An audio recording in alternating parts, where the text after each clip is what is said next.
কাঁচা কলার তরকারি বানাবো, তার জন্য কাঁচা কলাটা পরিষ্কার করে বাকলাটা ছাড়িয়ে তারপর গ্রেট করে নিব। কাঁচা কলা ভালো করে ধুয়ে নিয়েছি, এখন গ্রেট করে নিব। ভিজানো মুগ ডাল 1 ঘন্টা ভিজিয়ে রেখেছিলাম, ভিজে গেছে, এখন বেটে নিব। গ্রেট করা কাঁচা কলার উপরে এই যে আদা কুচিয়ে রেখেছি, আদা দিয়ে দেব, ধনেপাতা কুচানো দিয়ে দেব, আর এই যে বাটা মুগ ডাল এটার মধ্যে দিয়ে দেব। মধ্যে একটু লবণ দিয়ে দিলাম, সামান্য একটু হলুদের গুঁড়ো,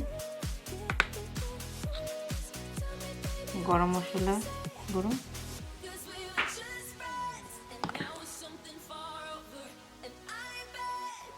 আর গোলমরিচের গুঁড়ো দিয়ে এটাকে মেখে নেব। সব কিছু ভালোভাবে মেখে নিয়েছি। এখন এই যে কড়াইতে তেল দিয়ে দিচ্ছি একটু, এটা দিয়ে দেবো।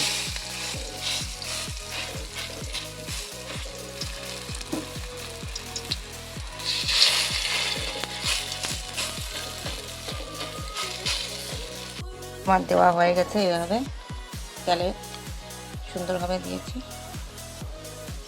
এখন ঢাকনা দিয়ে দেবো।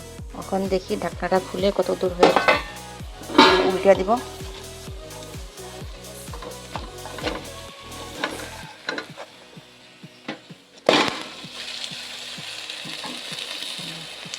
এইভাবে লাল লাল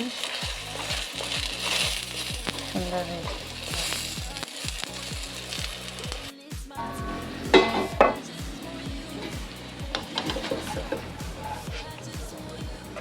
এই পিঠটাও হয়ে গেল, উল্টা পিঠ হয়ে গেল। এখন ঠান্ডা হয়ে কেকের মতন পিস পিস করে কেটে নেব। গরম হয়ে গেছে, আমি এখন এই যে 5 ফোড়ন আর তেজপাতা সম্পাসে দিয়ে দিলাম। এখানে মশলা আছে টমেটো, আদা, কাঁচা লঙ্কা, শুকনো লঙ্কা, জিরার গুঁড়া বেটে নিয়েছি, আর হলদি লবণ সাথে। এখন একটু কষাবো।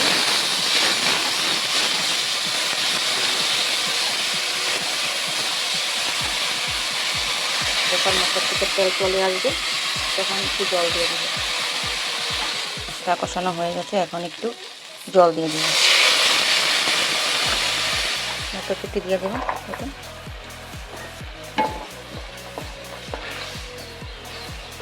জল ফুটে গেছে। এই যে সবকটা পিস পিস করে কেটে নিয়েছি সুন্দরভাবে।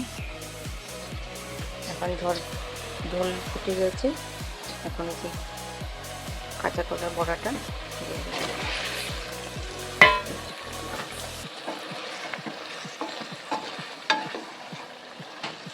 চিনি দিয়ে দেবো।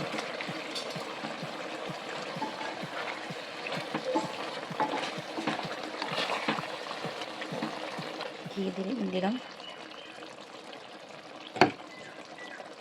আর এই যে গরম মশলা গুঁড়ো।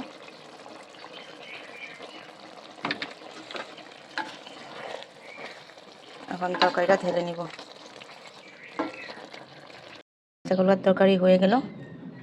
দেখো, মনে হচ্ছে না ডিম না, মুগ ডাল আর কাঁচা কলার রেসিপি। অসাধারণ লাগে খেতে। এভাবে বানিয়ে খাবে সবাই। যদি আমার ভিডিওটা ভালো লাগে থাকে সাবস্ক্রাইব করে নিন, লাইক কমেন্ট করবেন।